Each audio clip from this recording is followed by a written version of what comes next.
Bonsoir et bienvenue sur NTD Actualité. Alors qu'une grève à l'échelle nationale aura lieu jeudi pour protester contre la réforme des retraites, parfois qualifiée d'arnaque ou d'escroquerie par l'opposition, Elisabeth Borne s'est efforcée d'apaiser la colère de l'opinion publique en faisant le tour des plateaux télé pour répondre aux critiques et affirmer que le dialogue n'est pas terminé. Dans un acte d'unité rare s'opposant à la réforme des retraites, les syndicats ont déjà annoncé une journée de grève nationale jeudi 19 janvier, et les travailleurs de secteurs clés comme les raffineries et les transports publics ont déclaré qu'ils participeraient au mouvement. Elisabeth Borne n'a pas ménagé ses efforts pour tenter de rassurer les Français sur le bien fondé de la réforme, alors que la plupart la rejettent selon de récents sondages. Mon objectif aujourd'hui, c'est vraiment de convaincre les Français qu'on a été attentif à toutes les situations particulières, que cette réforme, elle est juste et qu'elle permet des progrès sociaux. Les oppositions de droite et de gauche se rejoignent cependant sur leur désapprobation. À gauche, le député LFI François Ruffin a déclaré que, je cite, « Ce sont ceux que l'on devrait récompenser qui, à l'inverse, vont se retrouver pénalisés par cette mesure. » Les 40% de Français les plus modestes, ce sont ceux qui sont le plus concernés par la revalorisation des retraites. Donc moi, je peux pas laisser dire que cette réforme, elle pénaliserait les personnes modestes. C'est exactement le contraire. Et parmi d'autres, à droite, Marine Le Pen est allée jusqu'à qualifier la réforme d'escroquerie. Je ne crois pas du tout qu'elle arrivera à convaincre. Je crois que plus le débat portera sur les retraites, et nous serons les premiers acteurs de ce débat, et plus les Français comprendront qu'ils sont véritablement escroqués avec cette réforme. L'ampleur et l'impact des manifestations restent pour l'instant inconnus, et le passage de la réforme au Parlement ne sera pas facile. Pour parvenir à son but, le gouvernement devra convaincre plusieurs dizaines de députés de droite. Et la Grande-Bretagne est confrontée à une vague de grève sans pareil depuis une génération. Les infirmières et les ambulanciers sont parmi ceux qui ont débrayé et ils ont prévu de nouvelles actions de grève plus tard ce mois-ci. Des grèves similaires ont lieu en Europe et de l'autre côté de l'Atlantique aux États-Unis. Voyons cela de plus près. Je suis en direct avec le présentateur de NTD Business, Don Ma, qui se trouve à New York, et David Vives, correspondant de NTD à Paris. Bienvenue à tous les deux. Tout d'abord, David, parlez-moi des grèves du personnel de santé en France. Est-ce que c'est un phénomène rare ? Eh bien, d'un point de vue historique, les grands syndicats de gauche, créés au début du XXe siècle, ont toujours engagé un rapport de force avec le gouvernement. Et ils sont appelés à de grandes grèves. Cela s'est toujours passé ainsi pour certaines questions sociales, comme les congés, les augmentations de salaire, etc. Mais ici, c'est très différent, car il y a eu une manifestation la semaine dernière, et leur fréquence augmente, surtout depuis un an. Elle porte principalement sur le manque de personnel et de main-d'œuvre, sur la situation dans les hôpitaux. Parfois, on peut entendre qu'elle est très critique. Il y a eu des associations de médecins qui ont dénoncé ces conditions de travail. Le président d'une association a déclaré qu'il y avait eu 31 décès dans les services d'urgence des hôpitaux au cours du seul mois de décembre. Et donc, je le cite, il a dit qu'aujourd'hui en France, on compte les morts. Il y a des enfants qui ont besoin d'être réanimés et qui ne sont pas pris en charge. Et nos personnes âgées stagnent sur des brancards. C'est la situation des hôpitaux publics aujourd'hui. C'est donc très critique. Ce n'est pas une question d'avantages sociaux. Vous pouvez donc sentir que la pression est sur le gouvernement. Les syndicats de la santé descendent dans la rue pour cette question, spécifiquement. Et pour vous, Don Ma, qui êtes à New York, quelle est l'ampleur de la grève des travailleurs de la santé là-bas ?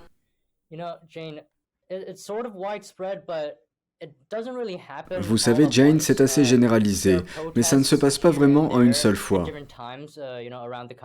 Il y a des mouvements de protestation ici et là à différents moments dans tout le pays. La semaine dernière, une centaine de travailleurs ont tenu un piquet de grève à Chicago. En 2022, 1800 infirmières se sont mises en grève en Californie. Dans le Connecticut aussi. En septembre, nous avons eu le Minnesota, Portland, l'Oregon, Oakland, la Californie et New York, le New Jersey et probablement une demi-douzaine d'autres grèves l'année dernière. Donc c'est commun, mais ça n'arrive pas simultanément. Il y a quelques jours, des milliers d'infirmières ont débrayé à l'hôpital de la ville de New York et l'un de nos reporters était là pour couvrir la grève. Et voici un chiffre du Bureau des statistiques du travail. L'année dernière, 6 syndicats représentant un total de 32 000 infirmières ont fait grève en dehors des systèmes hospitaliers du pays. Voilà un aperçu général de la situation. Et est-ce que ce type de grève est quelque chose d'inhabituel aux États-Unis?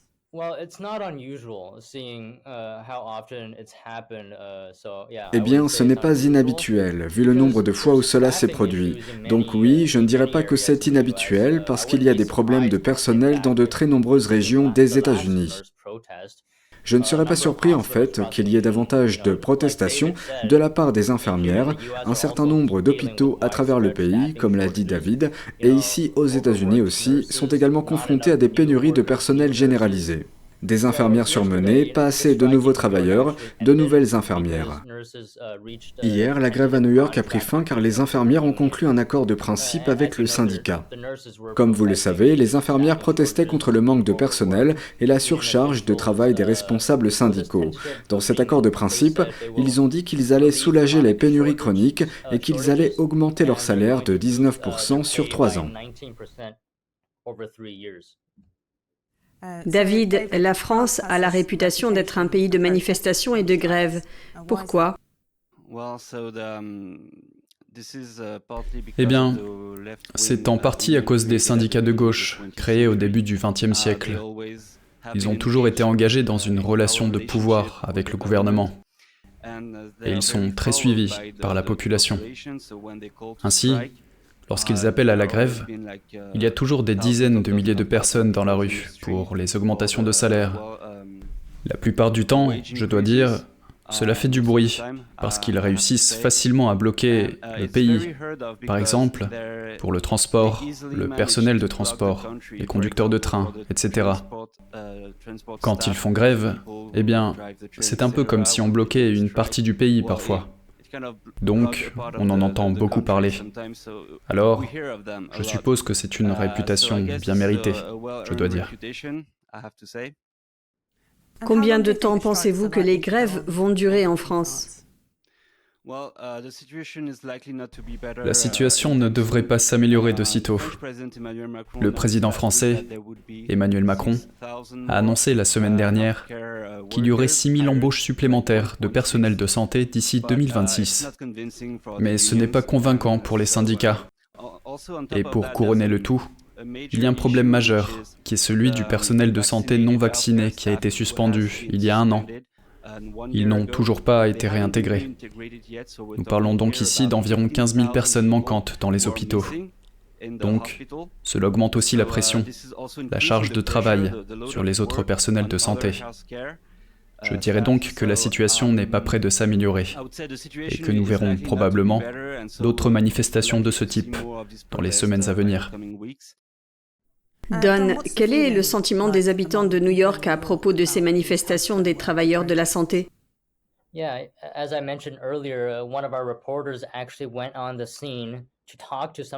Comme je l'ai dit plus tôt, un de nos journalistes s'est rendu sur place pour parler à certaines de ces infirmières qui manifestaient et elles avaient beaucoup à dire. Mais le thème général est que les infirmières demandent des salaires équitables. Elles demandent des choses comme un personnel fiable et la garantie d'un tel personnel. They're telling us there's as much as 500 vacancies in the hospitals. Elles nous disent qu'il y a jusqu'à 500 postes vacants dans les hôpitaux et que la direction ne les pourvoit pas. Vous savez, une de leurs infirmières a donné un exemple. Il y a 55 bébés et seulement 16 infirmières qui s'en occupent et comme vous pouvez l'imaginer, c'est très difficile. Elles disent que c'est très injuste, que c'est injuste pour les infirmières et pour les bébés. Et c'est un exemple qu'elles ont donné pour expliquer pourquoi elles sont dans la rue. Et elles nous disent que la direction a décidé de ne pas venir à la table des négociations et d'avoir un contrat équitable. Donc, ils les interpellent dans la rue, en disant qu'ils ont laissé tomber la communauté et qu'ils ont laissé tomber les patients. Donc pendant ces 2 jours, vous savez, elles étaient dehors et les patients étaient dedans. Donc évidemment, la préoccupation est de savoir si les patients vont bien. Et l'un de nos journalistes a parlé à une infirmière à ce sujet, et d'après ce que nous avons compris, l'infirmière a dit que les patients allaient bien pendant cette période où elles étaient dehors à manifester.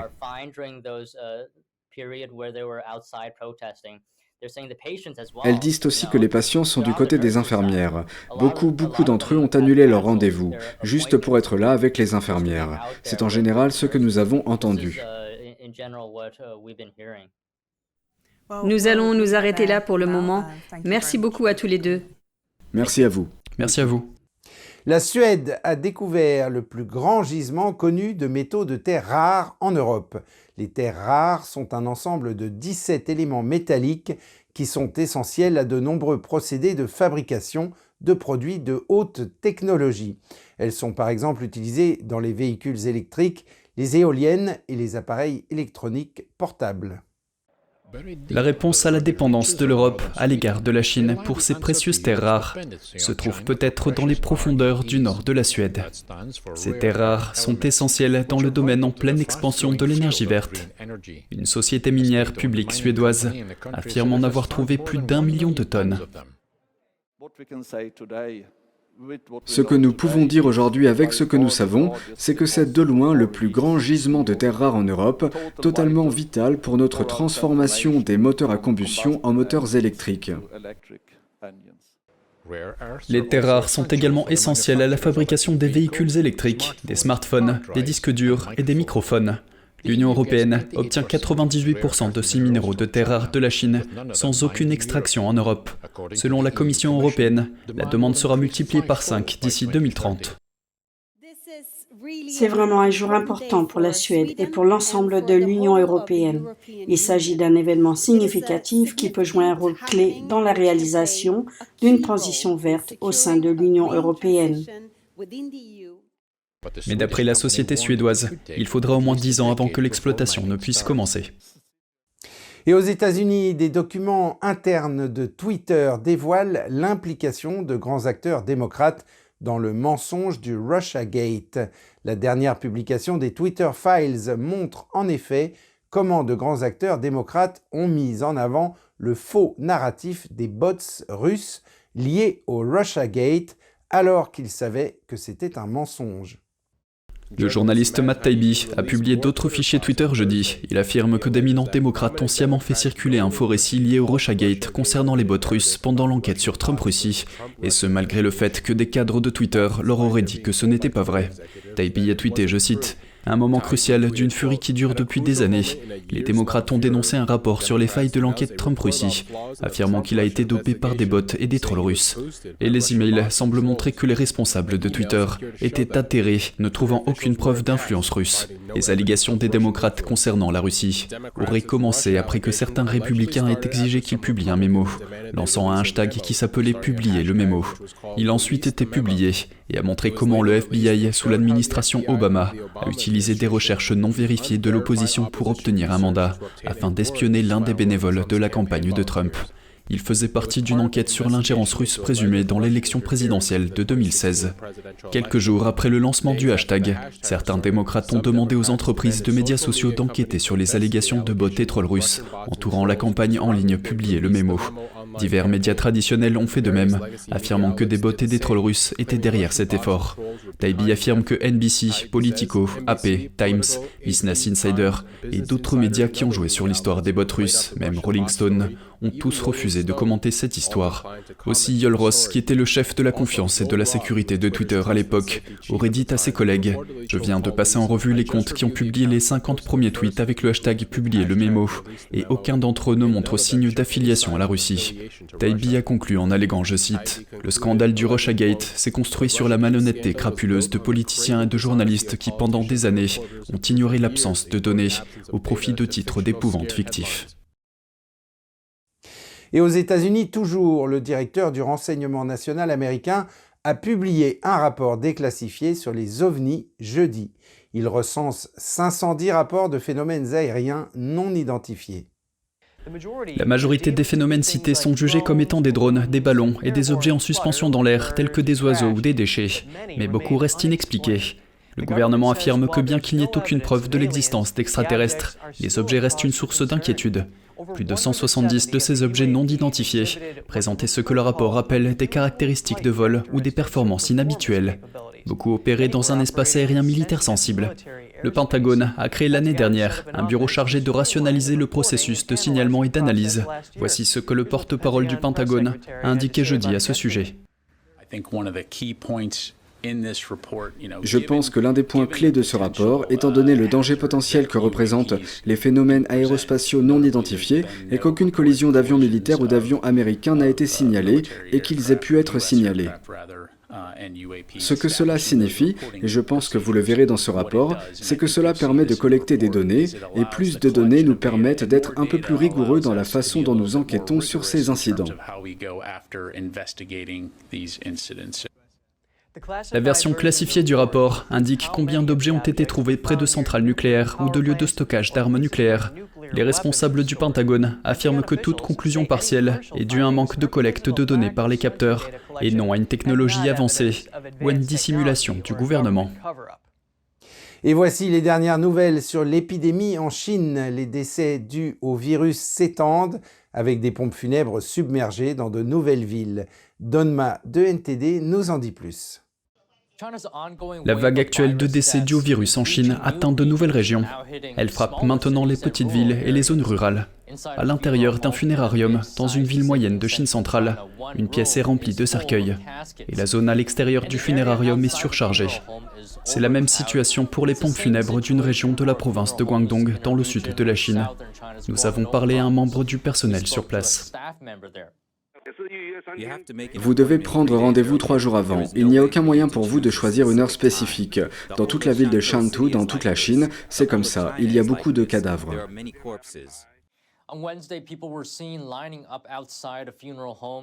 Mercredi, des personnes ont été vues faisant la queue devant des salons funéraires dans la ville de Shenzhen, dans le sud de la Chine. Dans une zone rurale, des parents ont organisé une cérémonie traditionnelle pour dire au revoir à leurs proches. Dans une région voisine de Pékin, appelée ville de Tianjin, des travaux de construction sont en cours dans un funérarium. L'établissement procède à une extension pour accroître sa capacité. Et sur la côte est du pays, une ville construit un nouveau funérarium. Pour la première fois depuis que Pékin a ouvert ses frontières, les réservations de vol sont en baisse. La société de données sur les voyages ForwardKeys indiquait jeudi que les réservations de vol à l'étranger en Chine ne représentaient que 15% des niveaux antérieurs à la pandémie. Le secteur du voyage en Chine est confronté à un certain nombre de défis, alors qu'il cherche à se redresser.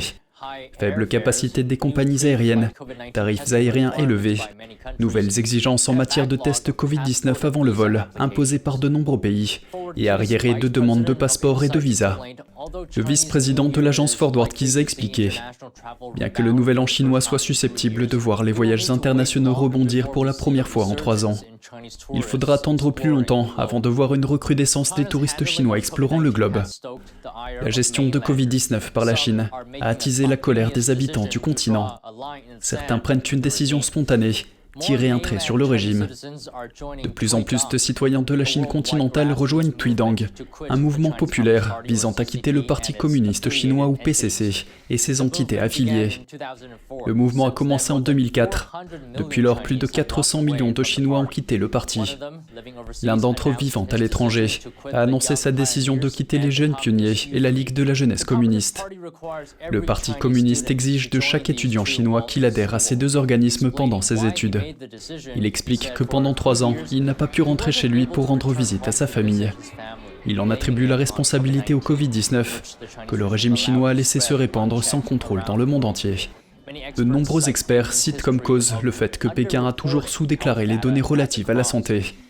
Lorsqu'il est finalement rentré chez lui cette année, il a été placé en quarantaine obligatoire pendant 8 jours à son arrivée en Chine.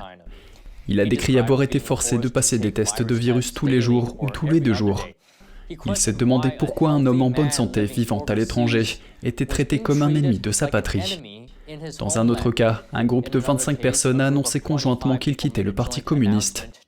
Ils ont également invoqué la mauvaise gestion de la pandémie par les autorités et l'engorgement actuel des crématoriums chinois.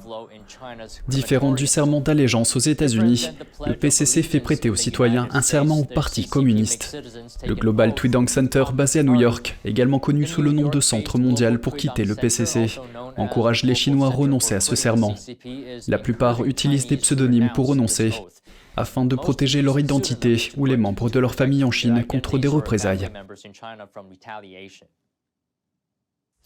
Et maintenant, direction les îles de Sion pour une immersion en eau froide. Si cette pratique est déjà courante depuis longtemps dans les pays scandinaves, elle commence à se propager aussi en Suisse. Notre journaliste André Costa est parti à la rencontre d'un groupe d'initiés afin de nous faire découvrir cette pratique bénéfique à la fois pour le corps et pour l'esprit. On regarde. Chaque semaine, de nombreux adeptes de la baignade en eau froide viennent aux îles de Sion en Suisse pour s'adonner à leurs loisirs. Stéphanie Schwitter, hypnothérapeute et romancière, propose également des initiations à cette pratique hivernale. L'immersion en eau froide telle qu'on la pratique ici, c'est simplement de immerger son corps en entier. On parle d'immersion corps entier, donc en tout cas jusqu'au cou, dans une eau à température bien souvent en dessous de 10 degrés. De nombreuses études ont également démontré que la thérapie par le froid peut aider à l'amélioration de certaines maladies. Il y a de nombreux bienfaits physiques, notamment au niveau de tout ce qui est réduction de l'inflammation.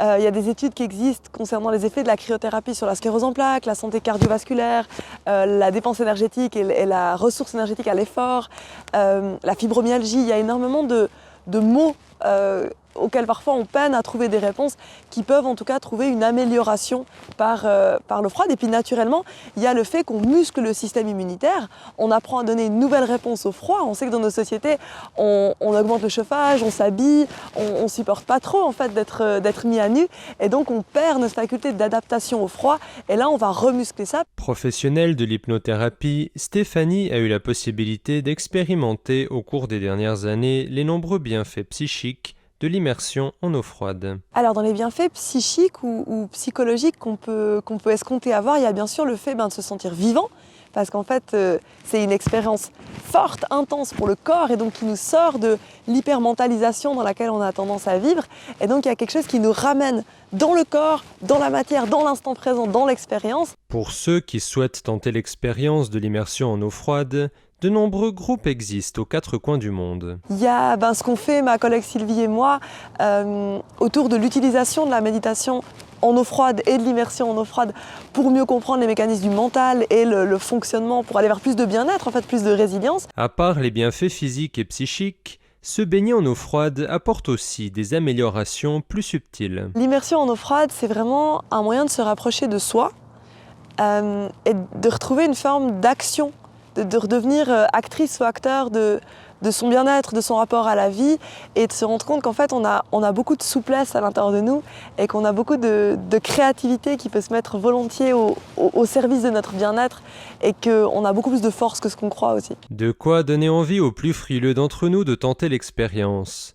Des bienfaits physiques aux avantages psychiques, on aurait presque envie de se jeter à l'eau et de conclure en savourant un bon thé chaud.